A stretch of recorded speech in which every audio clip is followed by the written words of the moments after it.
Kadın tekerlekli sandalyedeydi. Kocası baktı ona. "Sen artık işe yaramazsın," dedi ve onu terk etti. Arabaya bindirdi, uzak bir köye bıraktı. Kadın ağlıyordu. Ama kocası arkasına bakmadan gitti. Selamünaleyküm gönül dostlarım.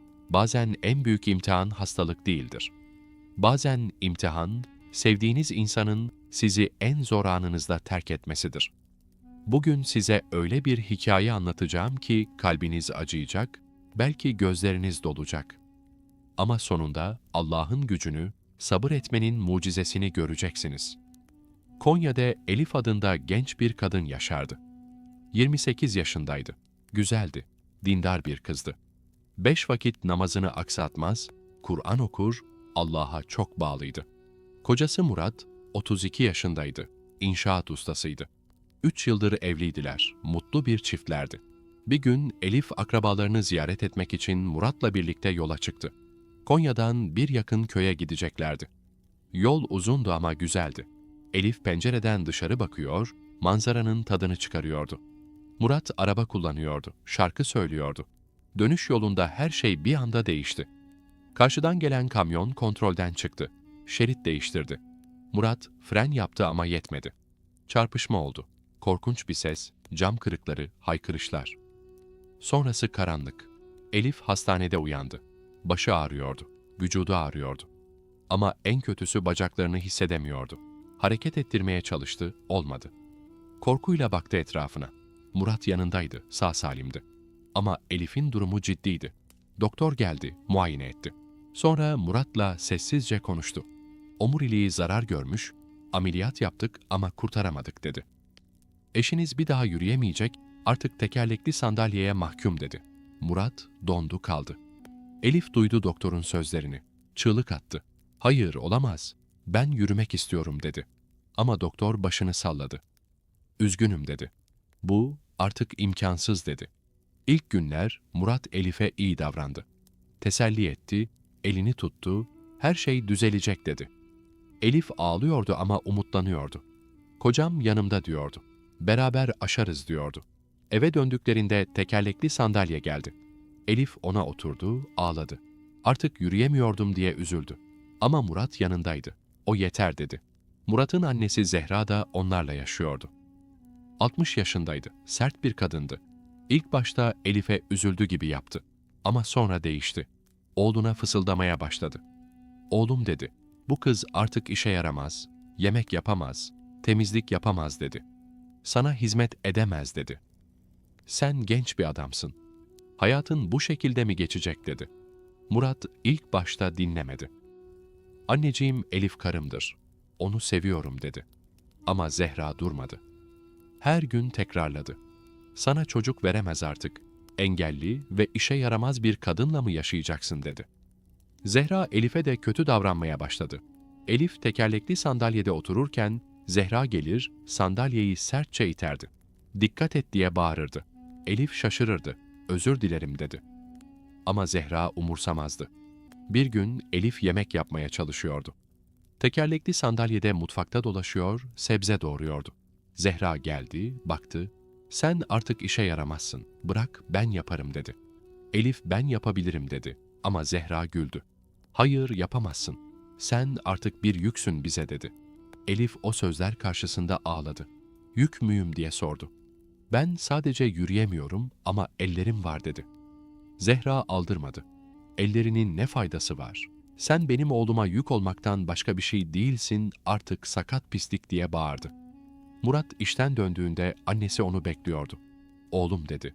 Bu kız yemek bile yapamadı bugün. Ben yaptım dedi. Murat Elif'e baktı. Elif ağlıyordu. Ben yapmak istedim ama kaynanan izin vermedi dedi. Murat inanmadı. Annem niye izin vermesin dedi. Günler geçti, Zehra Murat'ı dolduruyordu sürekli. Sen hala gençsin oğlum, boşan bu kızdan, yeni biriyle evlen dedi. Sağlıklı bir kadın bul, çocukların olsun dedi. Murat değişmeye başladı. Elif'e artık eskisi gibi bakmıyordu. Soğuk davranıyordu. Akşam eve geldiğinde konuşmuyordu. Elif sorduğunda da yorgunum diyordu. Elif fark etti kocasının değiştiğini. Üzüldü ama sabır etti. Allah'a dua etti. Allah'ım, kocamın kalbini yumuşat dedi. Beni sevsin yine dedi. Ama Murat daha da soğudu. Elif'e yük gibi bakmaya başladı. Bir gün Elif yardım istedi, bana su verir misin dedi. Murat sinirle baktı.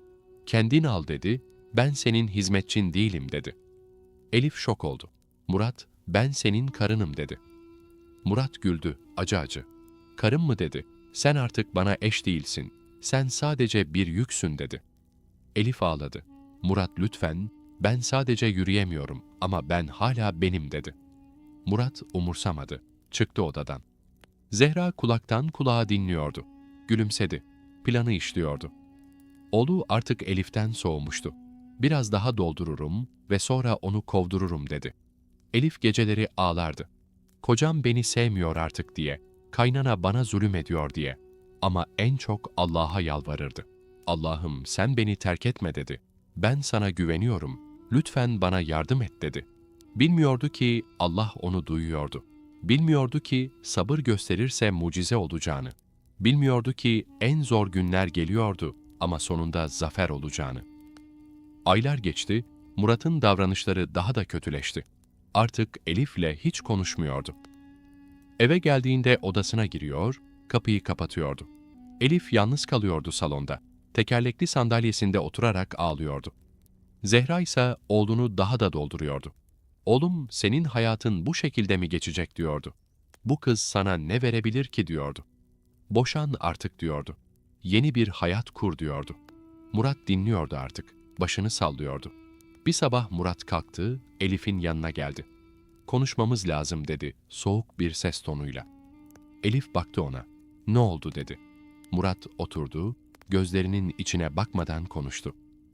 Elif dedi, sen artık bu evde kalamazsın. Ben bu şekilde yaşayamam. Sen bana yüksün dedi. Elif inanamadı. Murat ne diyorsun dedi.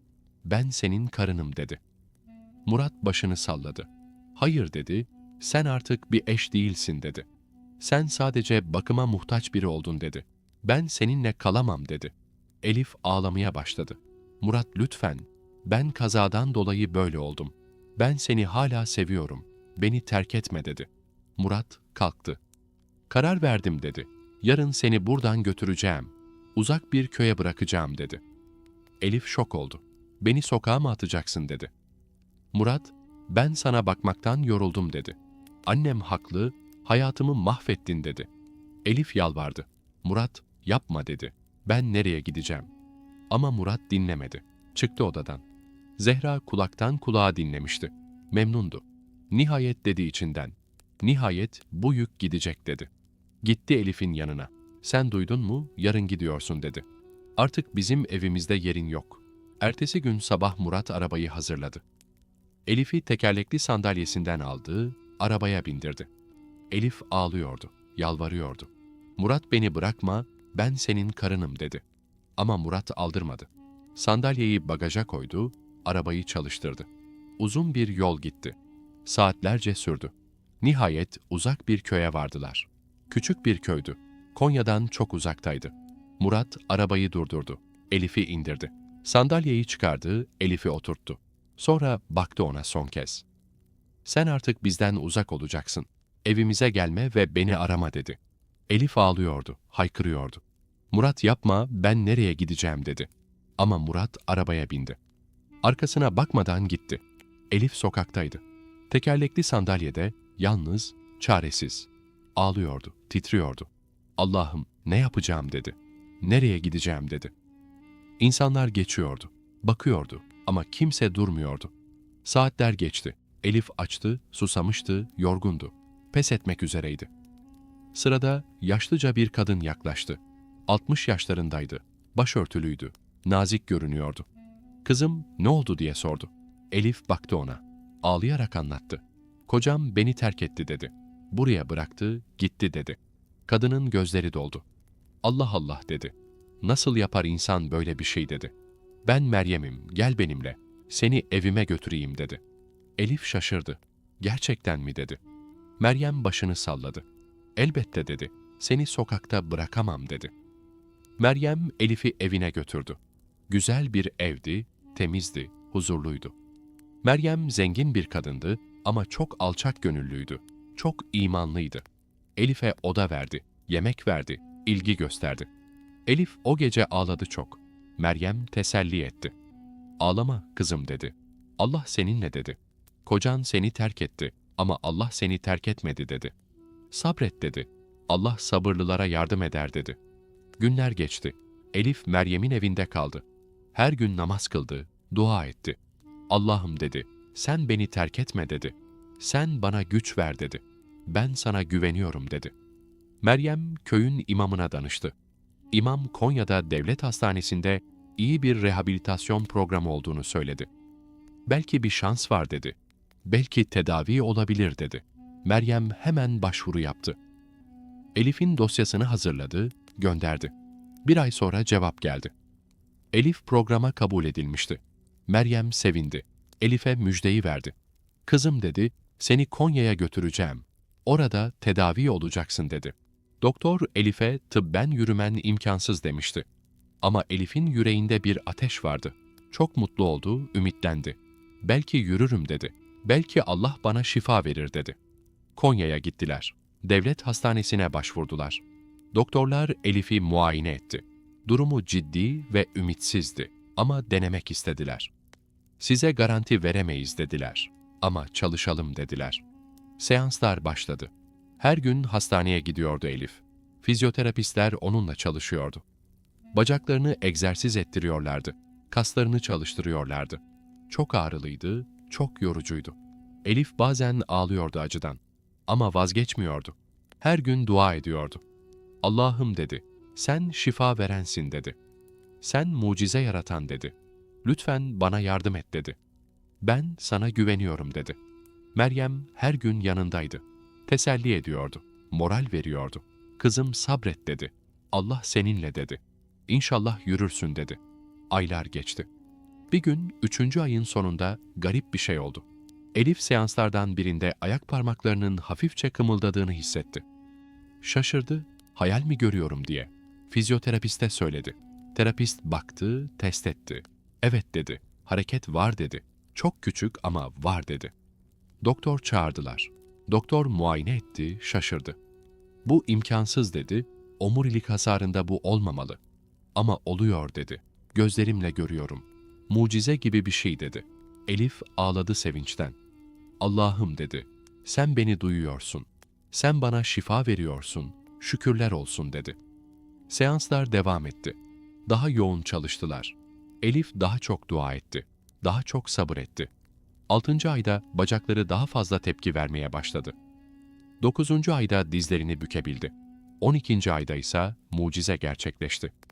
Elif ayağa kalktı. Koltuk değnekleriyle ama ayaktaydı. Fizyoterapist tutuyordu onu. "Yürü," dedi, "dene," dedi. Elif bir adım attı, sonra bir adım daha. Yürüyordu. Ağlıyordu, gülüyordu. "Allah'ım," dedi, "sen bana mucize gösterdin," dedi. Doktorlar çok şaşkındı. Bu mucize karşısında herkes dizlerinin üstüne çöktü. Çünkü bu gerçek hayata göre imkansız bir şeydi. Odadaki tüm doktorların dizlerinin bağı çözülmüştü. Allah'ın hikmeti karşısında herkes hüngür hüngür ağlıyordu. Meryem hastanedeydi. Gördü Elif'i yürürken. Ağladı sevinçten. "Allah seni korusun," dedi. "Sen sabrettin," dedi. "Allah sana verdi," dedi. Elif köye döndü. Koltuk değnekleriyle yürüyordu. Köy halkı şok oldu. "Yürüyor mu?" dediler. "Nasıl olur?" dediler. Elif gülümsedi. "Allah'ın izniyle," dedi. "Sabrettim, Allah verdi," dedi. Camiye gitti, namaz kıldı. Elif'i gören herkes Allah'a secde edip şükür ediyordu. Herkes ağladı. "Mucize," dediler. "Allah'ın gücü," dediler. Elif secdeye kapandı. Saatlerce ağladı. "Allah'ım, sen beni terk etmedin," dedi. "Kocam terk etti ama sen hep yanımdaydın," dedi. Elif'in yürüdüğü haberi köyden köye yayıldı. İnsanlar anlattı birbirlerine. "O tekerlekli sandalyedeki kadın yürüyor," dediler. "Mucize oldu," dediler. "Bir yıl önce doktorlar imkansız demişti.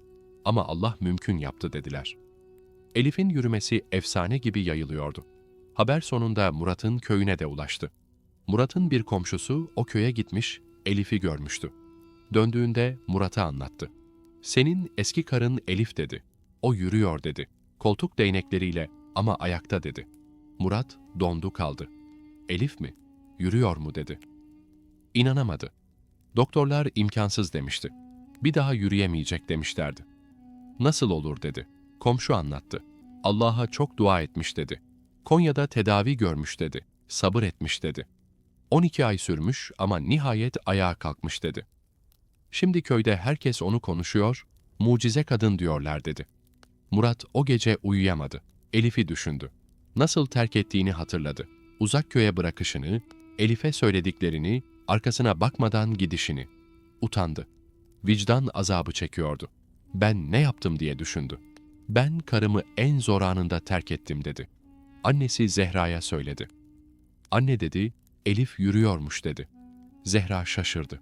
Nasıl olur dedi. O engelliydi dedi. Murat başını salladı. Ama yürüyor, mucize olmuş dedi. Zehra rahatsız oldu. Demek o kız iyileşti dedi içinden. Demek ben onu boşuna kovdurdum dedi. Ama umursamadı. Olsun dedi. Zaten o kız işe yaramazdı. Murat ise pişman olmuştu. Günler geçti, düşündü durdu. Belki gidip özür dilesem dedi. Belki Elif beni affeder dedi. Beni geri alır dedi. Karar verdi, gideceğim dedi. Bir cumartesi sabahı hazırlandı. Çiçek aldı, büyük bir buket. Arabaya bindi, o uzak köye gitti. Yol uzundu, saatler sürdü. Nihayet vardı. Sordu köylülere, Elif nerede dedi. Köylüler, Meryem teyzenin evini gösterdiler. Murat kapıya geldi. Çaldı zili. Meryem açtı kapıyı. Kimsin dedi. Murat, ben Elif'in kocasıyım dedi. Meryem yüzünü ekşitti. Eski kocası, sen onu terk ettin dedi. Murat başını eğdi. Biliyorum, pişmanım dedi. Lütfen onunla konuşmak istiyorum dedi. Meryem içeri baktı. Elif salondaydı. Bastonuyla ayaktaydı. Elif kim geldi diye sordu. Meryem eski kocan dedi. Elif dondu kaldı. Murat mı dedi. Meryem başını salladı. Ne yapayım dedi. Göndeyim mi dedi. Elif düşündü. Sonra tamam, görmek istiyorum dedi. Meryem Murat'ı içeri aldı. Murat girdi, Elif'i gördü. Ayaktaydı, bastonla duruyordu. Güzeldi, dinçti, gözleri parlıyordu. Murat'ın gözleri doldu. Elif dedi, sen yürüyorsun. Elif başını salladı. Evet dedi, Allah bana şifa verdi dedi. Murat yaklaştı, çiçekleri uzattı. Elif ben çok pişmanım dedi. Ben seni terk ettim, çok hata yaptım dedi. Lütfen beni affet, geri dön dedi. Elif baktı ona, uzun uzun baktı. Sonra konuştu sakin bir sesle. Murat dedi, benim en çok sana ihtiyacım olduğunda sen beni terk ettin. Ben ağladım, yalvardım ama sen dinlemedin. Sen beni sokağa bıraktın, sen bana yük olduğumu söyledin dedi. Murat başını eğdi. Biliyorum, ben sana çok kötülük yaptım dedi. Ama ben değiştim, artık farklıyım. Lütfen bana bir şans ver dedi. Elif başını salladı. Hayır Murat, sen beni en zor anımda terk ettin dedi. Ama Allah beni terk etmedi. Allah bana yardım etti. Allah bana şifa verdi. Ben 12 ay sabrettim dedi. Her gün ağrıyla, gözyaşıyla mücadele ettim. Ama sen yoktun dedi. Murat yalvardı. Elif lütfen dedi. Ben seni seviyorum dedi. Elif güldü acı acı. Sevgi mi dedi. Sen beni sevmiyordun Murat dedi. Sen beni sadece sağlıklı olduğum için seviyordun dedi. Ben hastalanınca sevgin bitti. Gerçek sevgi öyle değildir dedi. Murat ağlamaya başladı. Ben hata yaptım. Beni cezalandırma dedi. Elif baktı ona. Ben seni cezalandırmıyorum. Sen kendini cezalandırıyorsun dedi. Ama artık aramızda bir şey kalmadı. Buradan lütfen git ve geri gelme dedi. Murat yere diz çöktü. Elif yapma, ben sensiz yapamam dedi. Elif kararlıydı. Murat, ben Allah'la kaldım dedi. Meryem teyzeyle kaldım dedi. İyi insanlarla kaldım dedi. Artık sana ihtiyacım yok. Lütfen git dedi. Meryem araya girdi. Oğlum dedi Murat'a. Kızımız karar vermiş dedi. Saygı duymalısın. Murat kalktı, son bir kez baktı Elif'e. Sonra döndü, çıktı evden. Arabaya bindi, uzaklaştı, ağlıyordu. Her şeyi kaybettim diye. Elif pencereden izledi gidişini. Gözyaşları aktı. Ama bunlar üzüntü gözyaşları değildi. Bunlar hürriyetin gözyaşlarıydı. Artık özgürüm dedi. Artık kimseye bağlı değilim dedi. Günler geçti, Murat köyüne döndü ama rahatı yoktu. Gece uyuyamıyor, gündüz düşünüyordu. Elif'i kaybettim diye. En değerli şeyi elimden kaçırdım diye. İşinde de sorunlar başladı. Patronu onu kovdu, işsiz kaldı. Başka iş aramaya çalıştı ama bulamadı. Para sıkıntısı başladı. Annesi Zehra'dan yardım istedi ama Zehra'nın durumu da kötüydü. Çünkü Zehra hastalanmıştı. Bir sabah kalktığında sağ tarafı uyuşmuştu. Konuşamıyordu düzgün. Hastaneye götürdüler, doktor felç geçirmiş dedi. Beyin kanaması olmuş dedi. Tedavi ettiler ama tam iyileşmedi. Zehra artık yatağa bağımlıydı, yürüyemiyordu. Zehra, Elif'i engelli diye aşağılamıştı. Şimdi kendisi engelliydi. Elif'e işe yaramazsın demişti. Şimdi kendisi kimseye yaramıyordu. Allah ona cezasını vermişti. Murat annesine bakmak zorunda kaldı. Ama işsizdi, parası yoktu. Zor günler geçiriyorlardı. Zehra yatakta yatarken düşünüyordu. Ben Elif'e ne yaptım diye. Ben onu nasıl kovdurdum diye. Şimdi Allah bana aynısını yaptı diye. Ağlıyordu. Ama artık çok geçti. Elif ise yeni bir hayat kuruyordu. Bastonuyla yürümeye devam ediyordu. Her gün daha güçleniyordu. Bir gün Meryem'e dedi ki, ben bir dernek kurmak istiyorum. Acı çeken kadınlara yardım etmek istiyorum. Özellikle engelli kadınlara dedi. Onlara umut vermek istiyorum dedi. Meryem çok sevindi. Ne güzel fikir, ben sana yardım ederim dedi. Birlikte çalıştılar, derneği kurdular, adı Umut Derneği oldu. Elif dernek başkanı oldu. Dernek büyüdü. Elif engelli kadınlara destek verdi. Onlara rehabilitasyon imkanı sağladı. Onlara moral verdi. Bakın dedi, ben de sizin gibiydim ama sabrettim dedi. Allah bana şifa verdi. Siz de sabredin, Allah size de verir dedi. Kadınlar Elif'e bakıyordu. O bir kahramandı. O örnek bir insandı. Onlar da sabır ettiler, dua ettiler. Hepsi umut buldu. Elif her gün Allah'a şükrederdi. Yalnız kaldım ama sen yanımdaydın dedi. Terk edildim ama sen beni terk etmedin dedi. Şimdi ben başkalarına yardım ediyorum. Bu benim hayatımın anlamı dedi. Bugün bu hikaye anlatılır. İnsanlar der ki, bir kadın kocası tarafından terk edildi. Engelli diye sokağa atıldı. Ama sabır etti. Allah'a güvendi. Ve Allah ona mucize gösterdi. Yürüdü, ayağa kalktı, zafer kazandı. Ve onun gibi insanlara yardım etmeye başladı. İşte gerçek imtihan budur. Elif herkes tarafından terk edildi. Ama Elif Allah'ı terk etmedi. Ve Allah da onu terk etmedi. Sen de dikkat et. Eşine, ailene, dostlarına zor günlerinde sahip çık. Hasta oldular diye terk etme. Çünkü yarın sen hasta olabilirsin. Elif gibi ol. Sabret, dua et. Allah'a güven. Mucizeler olur. Belki tıp imkansız der. Ama Allah mümkün yapar. Buraya kadar dinlediğiniz için teşekkür ederim. Diğer hikayelerimizi dinlemek için kanalımıza abone olabilirsiniz gönül dostlarım. Sabır hakkında ne düşünüyorsun? Yorum yaparak düşüncelerini paylaş. Allah'a emanet olun gönül dostlarım.